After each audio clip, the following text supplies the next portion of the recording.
নমস্কার, ভেজিটেরিয়ান ডিলাইটে সকল বন্ধুদের আরও একবার স্বাগত জানিয়ে আজ আমি একটি নতুন ভিডিও বা রেসিপি শুরু করছি।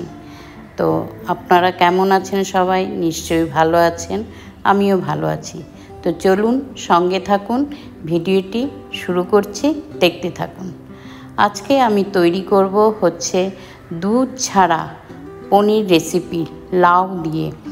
দুধ ছাড়া আমরা তো দুধের পনির সবাই খেয়ে থাকি, করে থাকি, কিন্তু কিভাবে লাউ দিয়ে পনির তৈরি করা যায় এবং সেটা দিয়ে আবার সবজি বা রেসিপি তৈরি করা যায়, সেটাই আজকে আমি আপনাদের দেখাবো। তো চলুন আমি পর্যায়ক্রমে রান্নাতে চলে যাচ্ছি, আপনারা থাকুন।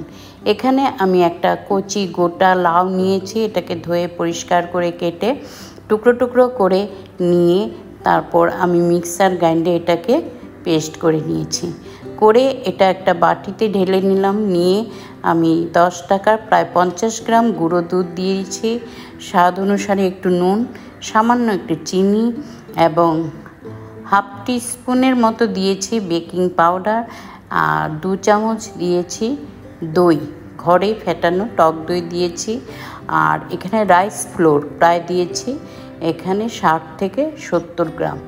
সমস্ত জিনিস, শুকনো উপকরণগুলো সমস্ত নিয়ে আমি একটি হুইস্কারের সাহায্যে ব্যাটারটাকে মিক্স করে নেব সুন্দর করে, ভালো করে এটাকে। আর জল দেব না, কেন লাউতে প্রথমেই জল থাকে, তো সেটা ভালো করে আমি মিক্স করে নেব।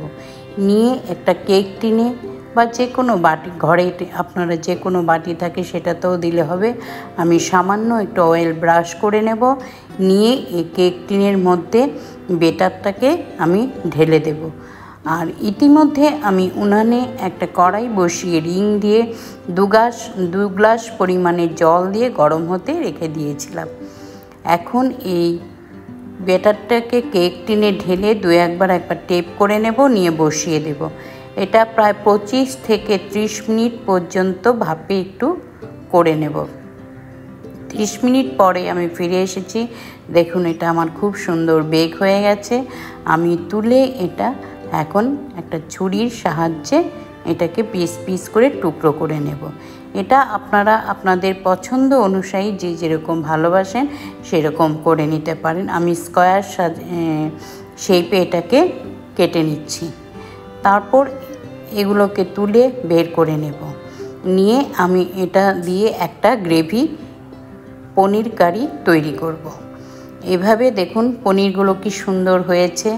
এটা আমি একটা উঁচু কেক টিনে নিয়েছি, আপনারা লাগলে একটু হাইট কম প্লেটের মতো থালাতেও এটাকে করলে আর একটু কম হবে হাইট। তো যাই হোক, তারপর আমি কড়াইয়ে কী করব, বসিয়ে এখানে 2 চামচ পরিমাণ দেব সর্ষের তেল। আমি এটা পুরোটা সর্ষের তেল নিয়ে রান্না করব। করে 2 শুকনো লঙ্কা, একটা তেজপাতা, হাফ টিস্পুন জিরে, সামান্য একটু হিং দেব। দিয়ে এটাকে 20-30 সেকেন্ডের মতো একটু নাড়াচাড়া করব। যখন ফোড়নটা একটু ভেজে উঠবে তখন আমি এখানে মিডিয়াম সাইজের 2 টমেটো, হাফ ইঞ্চি পরিমাণ আদা এবং 4টে কাঁচা লঙ্কাকে এখানে একটু বেটে নিয়েছিলাম মিক্সারে। তো করে সেই পেস্টটা এখন আমি ঢেলে দেব।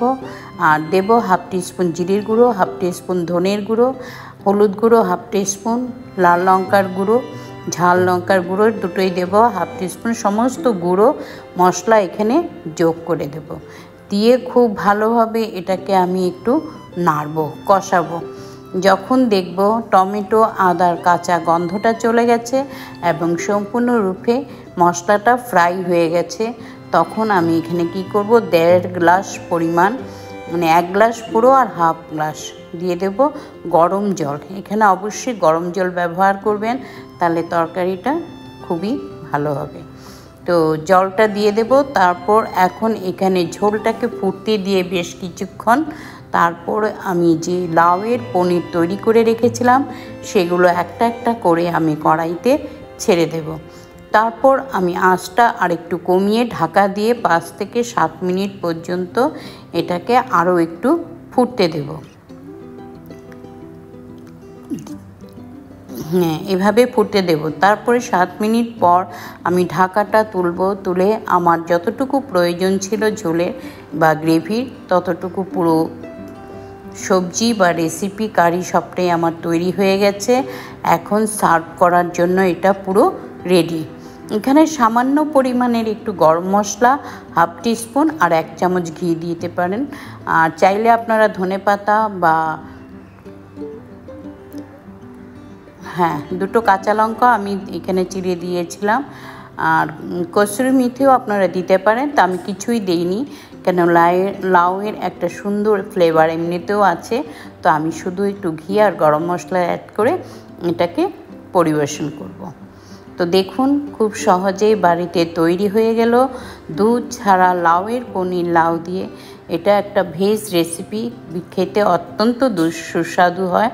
আপনারা ভাত রুটি সবের সঙ্গে এটাকে সার্ভ করতে পারবেন। তো ধন্যবাদ বন্ধুরা।